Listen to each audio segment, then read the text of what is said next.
നമസ്കാരം. നമസ്കാരം. ലൂസ് ടോക്കിലേക്ക് സ്വാഗതം. ഇന്നെന്താണ് രാജ്മോഹൻ സബ്ജക്റ്റ്? ഇന്ന് സബ്ജക്റ്റ് ശരിക്കും പറഞ്ഞാൽ ഈ നമ്മുടെ നടൻ ശ്രീനിവാസനുണ്ടല്ലോ, തിരക്കഥാകൃത്ത്, അദ്ദേഹത്തെ ശരിക്കും പറഞ്ഞാൽ നമ്മൾ ഈ ദിവസങ്ങളിലൊക്കെ നന്ദിയോടെ ഓർക്കേണ്ട ഒരു കാര്യമുണ്ട്. എത്ര ദീർഘവീക്ഷണത്തോടുകൂടി പറഞ്ഞു എന്നാണ് സന്ദേശ സിനിമയിൽ ഈ പാർട്ടിയിൽ എന്തുകൊണ്ട് തോറ്റു എന്ന് ചർച്ച നടക്കുമ്പോൾ ഒരു മനുഷ്യൻ എണീറ്റ് ഇത് പറയുന്നത്. ആ നടനായിരുന്നു ഇപ്പോഴും എനിക്കറിയില്ല. നമ്മുടെ പാർട്ടിക്ക് അടിത്തറ നഷ്ടപ്പെട്ടു എന്ന് പറയുന്നുണ്ട്. അപ്പോൾ ശങ്കരാടി പിടിച്ച് വരട്ടുന്നുണ്ട്, പാർട്ടി അച്ചടക്കം ലംഘിച്ചാൽ അറിയാമല്ലോ. ശരിക്കും സംഭവിച്ചിരിക്കുകയാണ്. ഇപ്പോൾ CPM എല്ലായിടത്തും ചെന്ന് റിപ്പോർട്ട് ചെയ്യുന്നിടത്ത് ഇന്നലെ പറഞ്ഞത് സ്വരാജ് പറഞ്ഞ പാർട്ടിക്ക് അടിത്തറ നഷ്ടപ്പെട്ടു എന്ന് തന്നെയാണ്. പുള്ളി ഞാൻ ശ്രീനിവാസന് ഇന്റർവ്യൂ എടുക്കാൻ പോയിരുന്നു. അദ്ദേഹം ഒരു ജെനുവിൻ കമ്മ്യൂണിസ്റ്റാണ്. കമ്മ്യൂണിസ്റ്റ് ഗ്രാമത്തിൽ ജനിച്ച് കൂത്തുപറമ്പ് കമ്മ്യൂണിസ്റ്റ് ഗ്രാമത്തിൽ ജനിച്ച് എനിക്ക് പാർട്ടി വന്നു അവിടെ ജനിച്ച് ആ ഒരു കമ്മ്യൂണിസ്റ്റ് സങ്കല്പത്തിലും കൺസെപ്റ്റിലും വളർന്ന് അതിനുവേണ്ടി ഈ ഈ വെള്ളരി നാടകമൊക്കെ അഭിനയിച്ച് അങ്ങനെ വന്ന മനുഷ്യനാണ്. അപ്പോൾ അദ്ദേഹത്തിന് ചിന്താശേഷി ഉണ്ടായിരുന്നല്ലോ. സാധാരണഗതിക്ക് ഈ കമ്മ്യൂണിസ്റ്റുകാരായാൽ അവൻ ചിന്താശേഷി മാറ്റിവെക്കണം. അപ്പം ചിന്താശേഷി ഉള്ളപ്പോൾ ദീർഘവീക്ഷണത്തോടു കൂടി കാര്യങ്ങൾ മനസ്സിലാക്കാൻ കഴിയും. പ്രവചനാത്മകമാണ് പറഞ്ഞു. അപ്പം ഈ CPM ഇപ്പോൾ നേരിടുന്ന പ്രതിസന്ധി, ആ പ്രതിസന്ധി നമ്മൾ കരുതുന്നതിനപ്പുറമാണ്. തീർച്ചയായും. ഇപ്പം എനിക്കിപ്പോഴും പൂർണ്ണ വിശ്വാസമില്ലാത്ത ഒരു കാര്യം, ജില്ലാ കമ്മിറ്റികളിൽ നടക്കുന്ന ചർച്ചകൾ പുറത്തു വരുന്നതാണ്. അതെ, എല്ലായിടത്തും ഏകദേശം ഒരേ വാർത്തകളാണ് വരുന്നത്. പക്ഷേ എല്ലായിടത്തും അത് 100% ശരിയാണോ എന്നറിയാൻ തോന്നി. ഇവിടെ തിരുവനന്തപുരത്ത് എന്താണ് അടുക്കള കഥ എന്ന് പറയുന്നത്. മുഖ്യമന്ത്രി അടുക്കളയിൽ വരെ തിരുവനന്തപുരത്ത് ഒരു മുതലാളിക്ക് സ്വാതന്ത്ര്യം ഉണ്ടെന്നാണ്. അപ്പോൾ ഏത് മുതലാളിയാണെന്ന് വെളിപ്പെടുത്തണമെന്ന് അത് ആരോണോ ഉന്നയിച്ച ആളിനോട് സ്വരാജ് ആവശ്യപ്പെട്ടു എന്നാണ്. അയാൾ അത് വിസമ്മതിച്ചു എന്നാണ്. ഒരുപക്ഷെ സ്വരാജിനും അറിയാമായിരിക്കും ഇത് ആരാണെന്നുള്ളത്. ചൈന സുനിൽ അല്ല, വേറൊരാളാണ്, വേറെ ഏതൊരാളാണ്. നമുക്ക് അത്ര കേട്ടിട്ടുള്ള ഒരാളല്ല. തിരുവനന്തപുരത്തെ പ്രമുഖ മലയാളി മുതലാളിമാരും അല്ല കൂട്ടത്തിലുള്ളത്. അതുപോലെ തന്നെ സ്പീക്കർക്കെതിരെ ആരോപണം ഉന്നയിച്ചു. ഈ CPIM ഇതിൻ്റെ നേതാക്കന്മാർ ഇവിടെ നമ്മൾ മനസ്സിലാക്കാതെ ഗൗരവത്തോടെ മനസ്സിലാക്കേണ്ട ഒരു വിഷയം എന്താണെന്ന് വെച്ചാൽ, ഇതൊരു 1/4 നൂറ്റാണ്ട് നീണ്ട ഒരു പ്രക്രിയയാണ്. അല്ലാതെ 8 വർഷം പിണറായി ഭരിക്കാൻ വന്നപ്പോഴുണ്ടായ സംഭവമല്ല. അല്ലല്ല.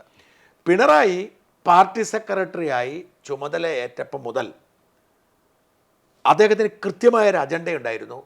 ആ അജണ്ട 2016 മുഖ്യമന്ത്രിയാവുക, അത് 2021 തുടരുക എന്നതായിരുന്നു. അതെ. അപ്പോൾ അതിനുവേണ്ടി അദ്ദേഹം കംപ്ലീറ്റ് നയങ്ങൾ മാറ്റി.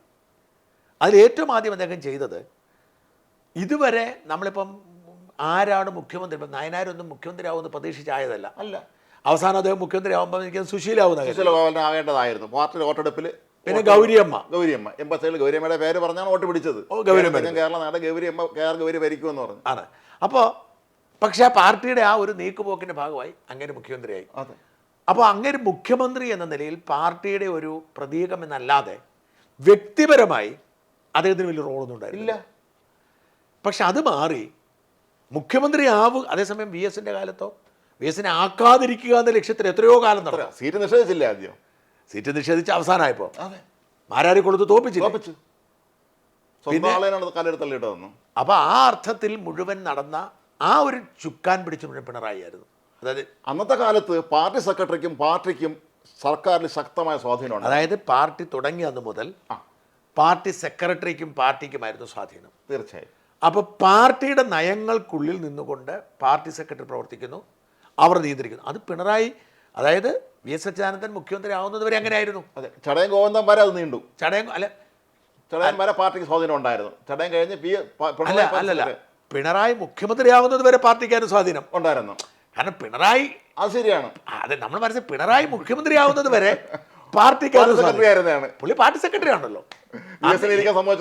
ഏറ്റവും അധികം പാർട്ടിക്ക് സ്വാധീനം ഉണ്ടായിരുന്നത് പിണറായി പാർട്ടി സെക്രട്ടറി.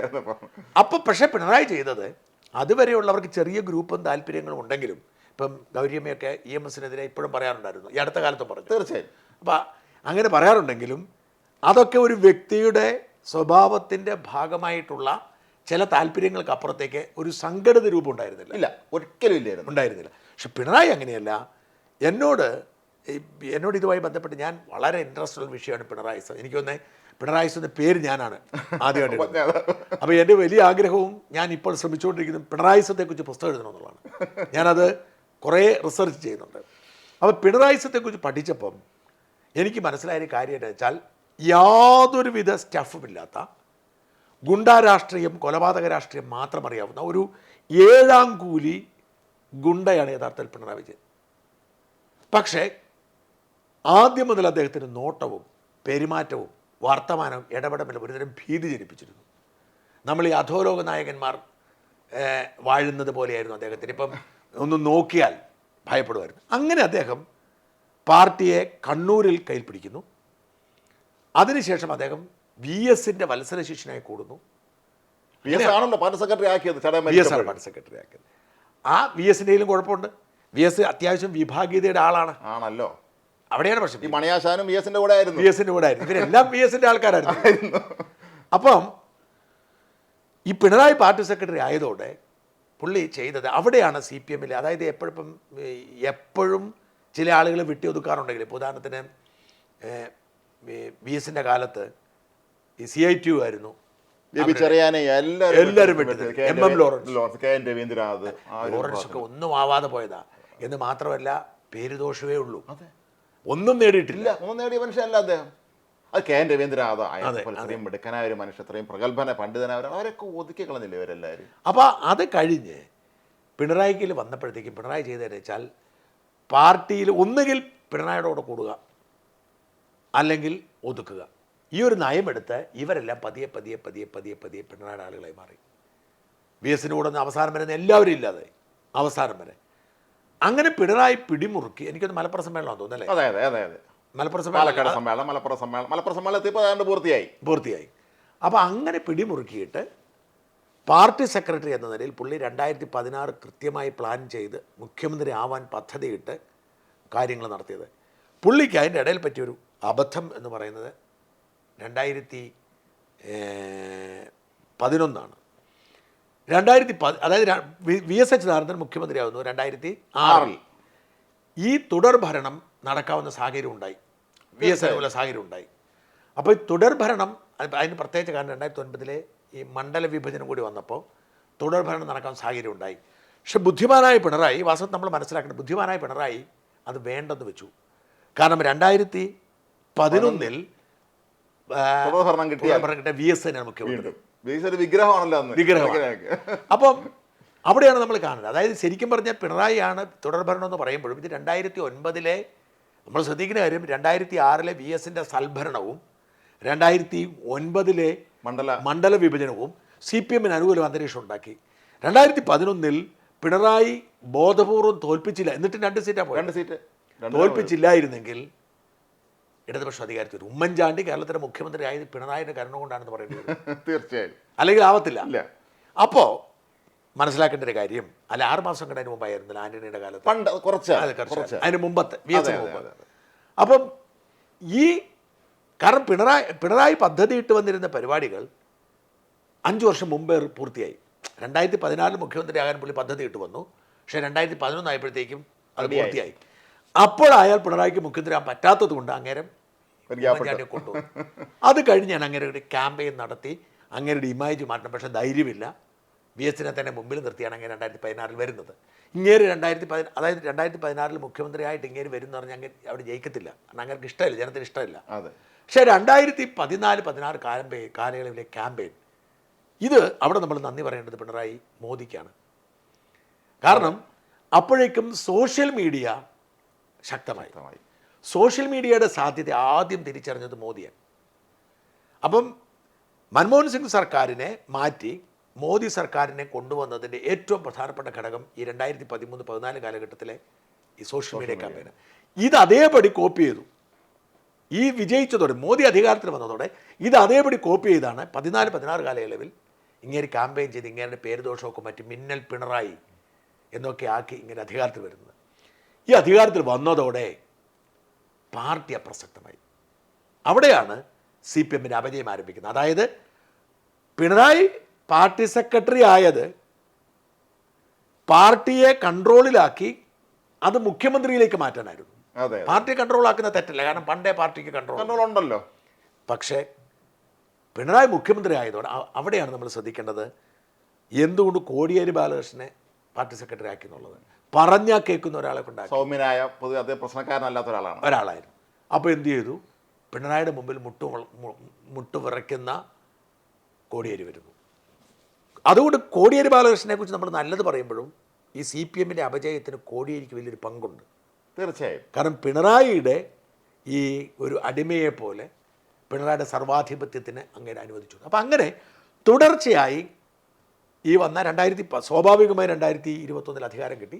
അധികാരം കിട്ടിയതോടെ പാർട്ടി അപ്രസക്തമായി. അപ്പോൾ എന്ത് സംഭവിച്ചു? ഈ കാലയളവിൽ ഏതാണ്ട് ഈ 20 വർഷം നീണ്ട ഈ കാലയളവിൽ പിണറായിസമായി മാറുന്നു CPM.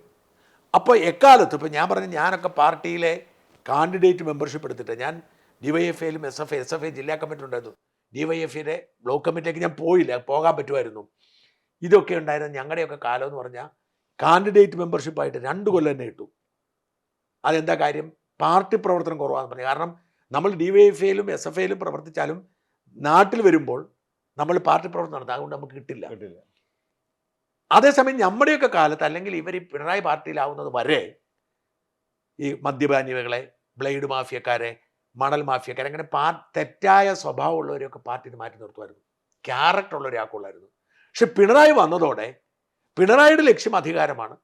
പിണറായി കളങ്കിത കച്ചവടക്കാരെ പിടിക്കുന്നു, കളങ്കിത മതപുരോഹിതന്മാരെ പിടിക്കുന്നു, പ്രീണനം നടത്തുന്നതോടെ ഇവർക്ക് അതീശത്വമുണ്ട്. അപ്പം എനിക്കറിയാവുന്ന നമ്മൾ മനസ്സിലാക്കേണ്ടത് ആ പിണറായിസത്തിൻ്റെ ഭാഗമായി ലോക്കൽ സെക്രട്ടറി മുതൽ അങ്ങ് വലിയ തോതിൽ ഈ അവരാണ് നാട്ടിലെ ബ്ലേഡ് മാഫിയ നടത്തുന്നത്, നാട്ടിലെ സാമ്പത്തിക അട്ടിമറി നടത്തുന്നത്, നാട്ടിലെ മണൽ മാഫിയ നടത്തുന്നത്, പാറമട നടത്തുന്നത്, ഇതെല്ലാമായി അങ്ങനെ ഈ മൊത്തം ഈ അപജയത്തിൻ്റെ ഇതിൻ്റെ വിഹിതം കൊടുക്കേണ്ടത് കൊടുത്തു.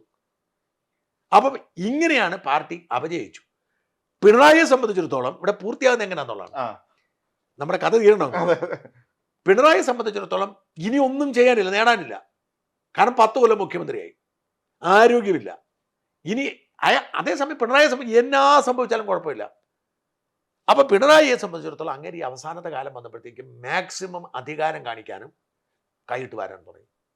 ഇപ്പം ഞാൻ അധികാരം കാണിക്കൽ മാത്രം, ഒരിക്കലും ഒരു കമ്മ്യൂണിസ്റ്റുകാരൻ, ഇപ്പം കമ്മ്യൂണിസ്റ്റുകാരന് ജനങ്ങൾ ഈ ധാർഷ്ട്യം അംഗീകരിക്കത്തില്ല. അതെ, ഞാൻ പറഞ്ഞത് ഞങ്ങളുടെയൊക്കെ നാട്ടിൽ ഞങ്ങൾ VP ബോസ് എന്ന് പറഞ്ഞൊരു നേതാവ് ഞങ്ങൾക്കുണ്ടായിരുന്നു.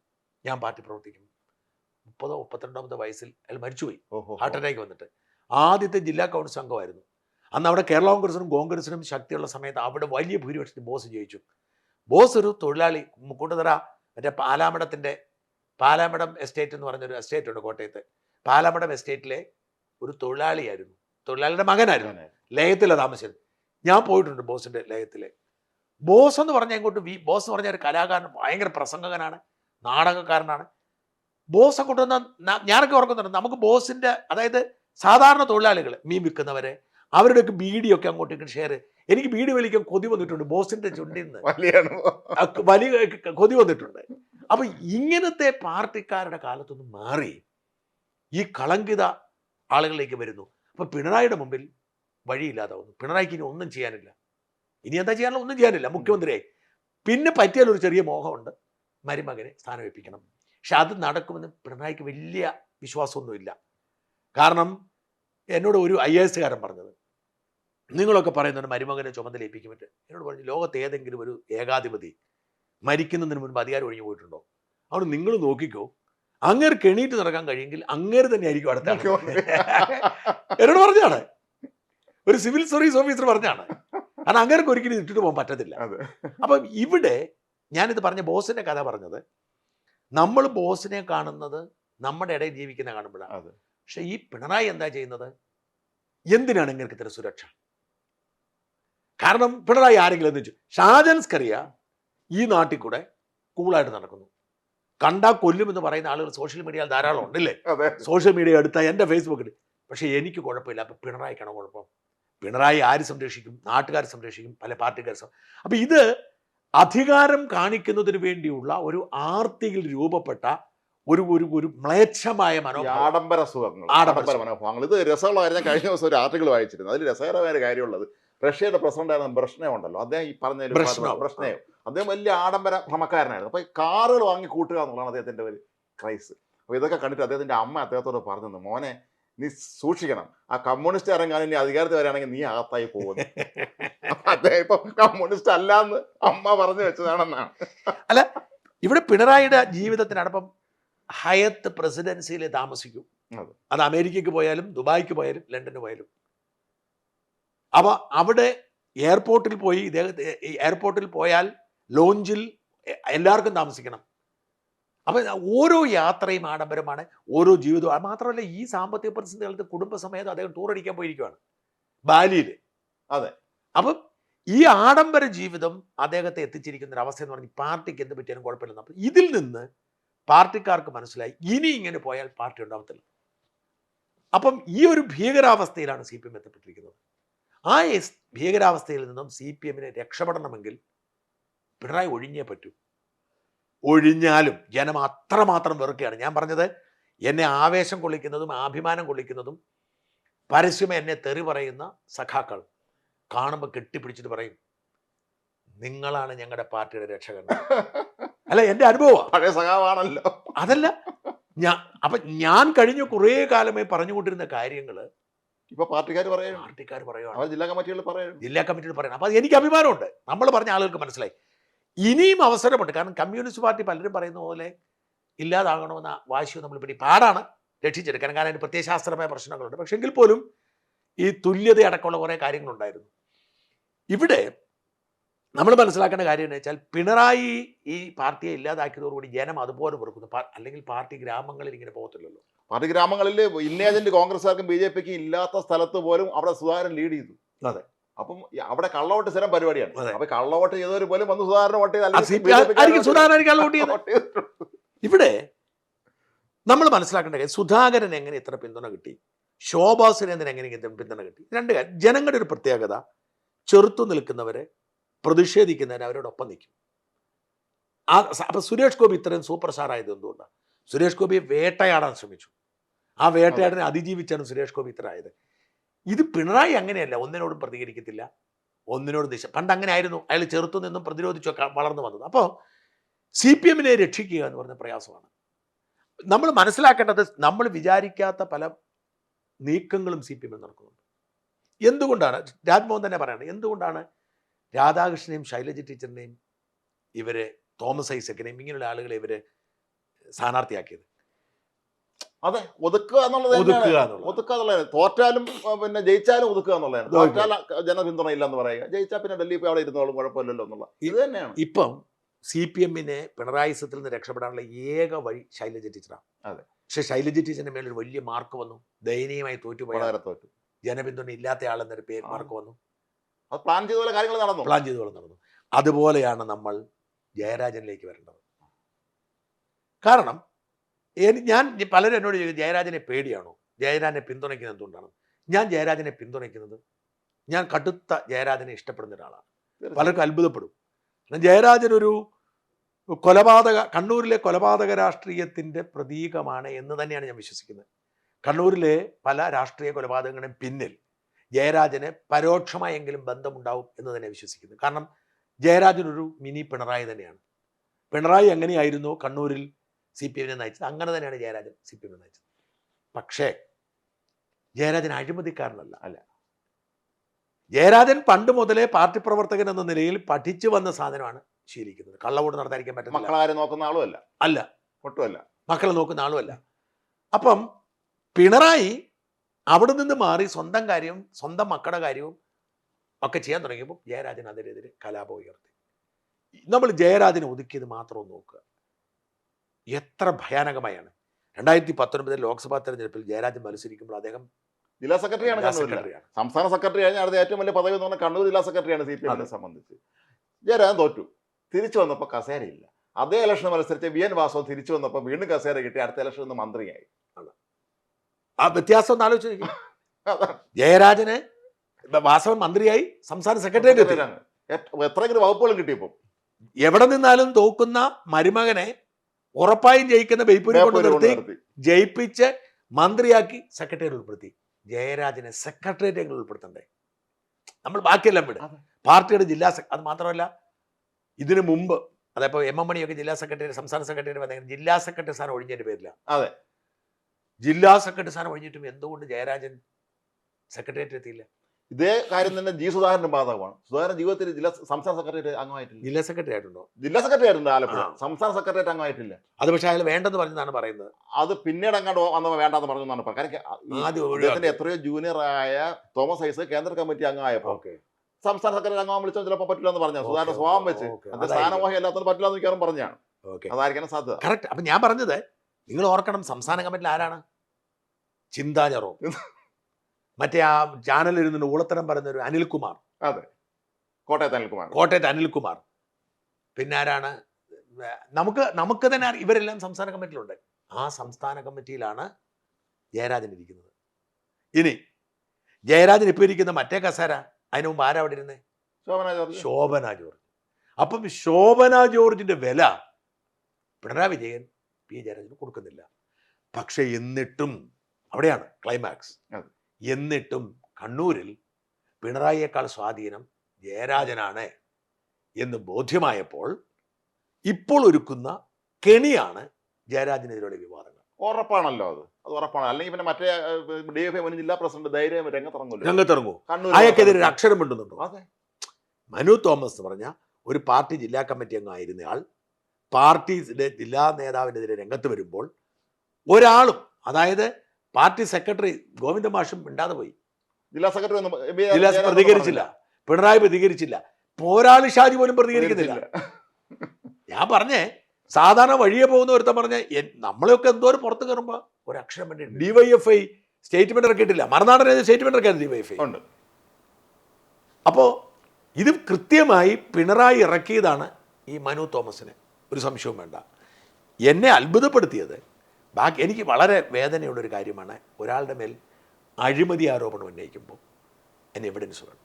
അതെ, കാരണം വെച്ചാൽ നമ്മൾ ഒരാളുടെ ഒരു രാഷ്ട്രീയ ഇൻറ്റഗ്രിറ്റിയെ ചോദ്യം ചെയ്യുക.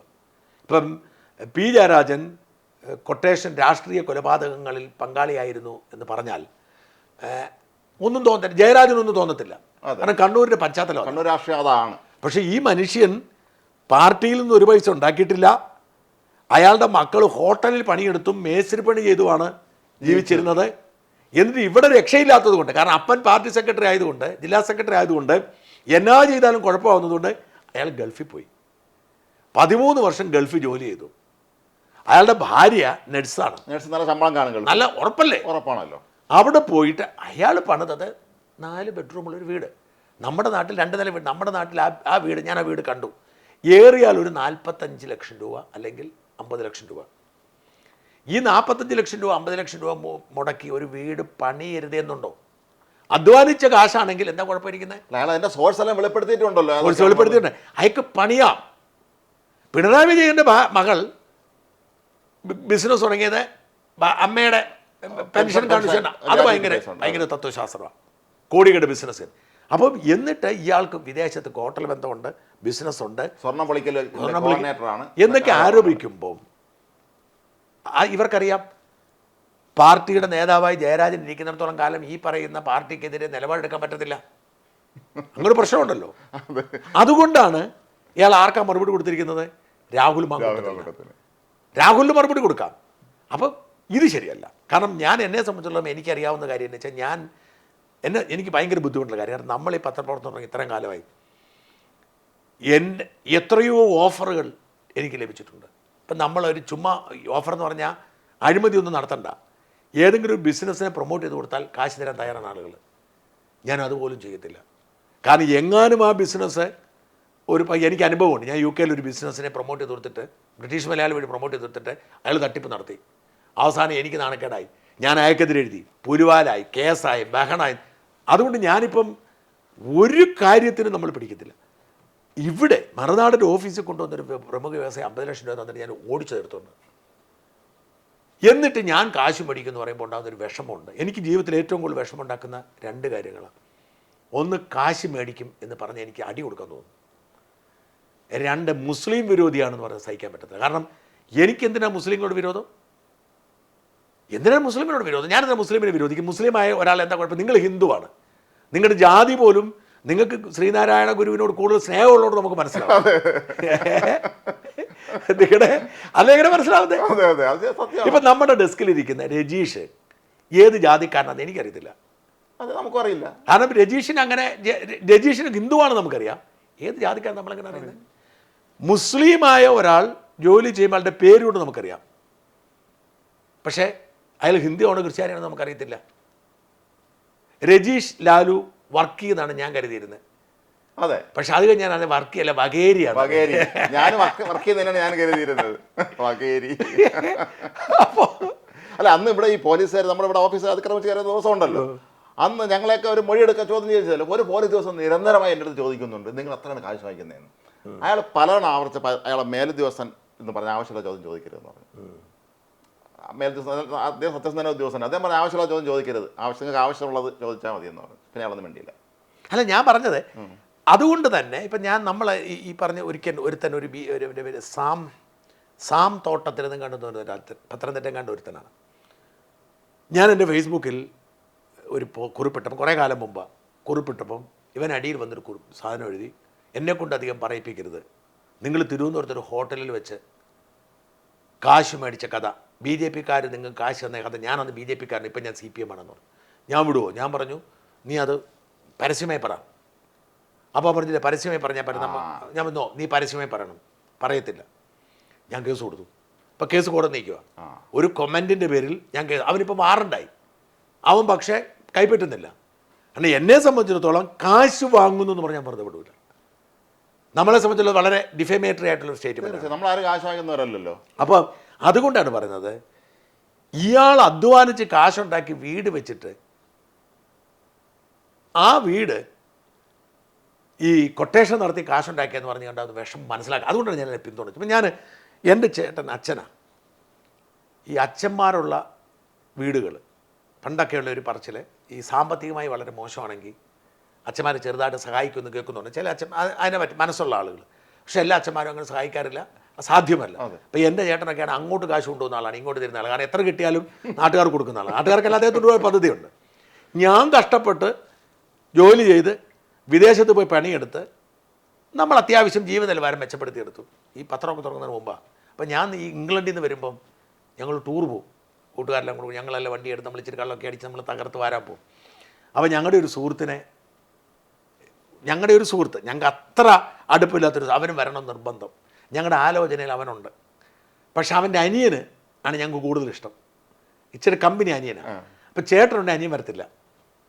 അപ്പോൾ നമ്മൾ എന്ത് ചെയ്തു? ഞങ്ങൾ മനഃപൂർവ്വം അവനെ ഒഴിവാക്കി അനിയന് വേണ്ടി. എന്നിട്ട് ഞങ്ങൾ എന്ത് ചെയ്തു? ഞങ്ങൾ പറഞ്ഞതിനേക്കാൾ അരമണിക്കൂർ മുമ്പ് സ്ഥലം വിട്ടു.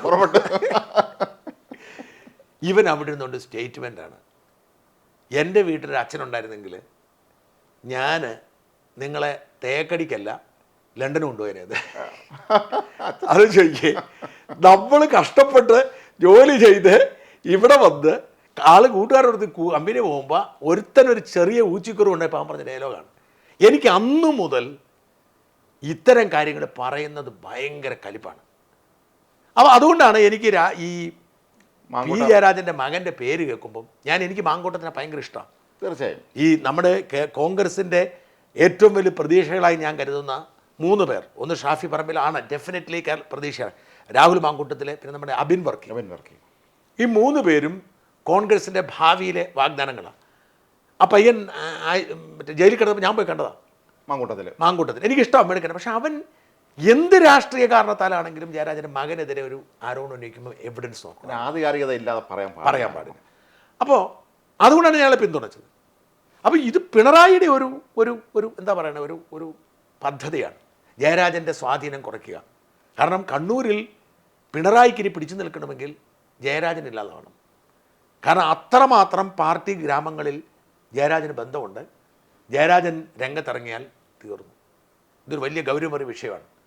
അപ്പോൾ രാജ്മോഹൻ, ഞാൻ പറയുന്നത് CPMൻ്റെ ഈ പ്രതിസന്ധി വളരെ സ്വാഭാവികമായി രൂപപ്പെട്ടതാണ്. അത് രക്ഷിച്ചെടുക്കാൻ പ്രയാസമാണ്. അതുകൊണ്ടാണ് ഇപ്പോൾ തിരുവനന്തപുരത്ത് എന്തൊക്കെയോ സംഭവിച്ചില്ലേ. ഇന്നലെ ജില്ലാ കമ്മിറ്റിയിൽ കഴിഞ്ഞ ദിവസം പിന്നെ സ്വരാജ് റിപ്പോർട്ടിങ്ങിന് എത്തിയപ്പോഴേ ഭയങ്കര വിമർശനം ഉയർന്നില്ലേ? അത് മേയർക്ക് അന്ത്യശാസനം കൊടുത്തു എന്നാണ് പറയുന്നത്.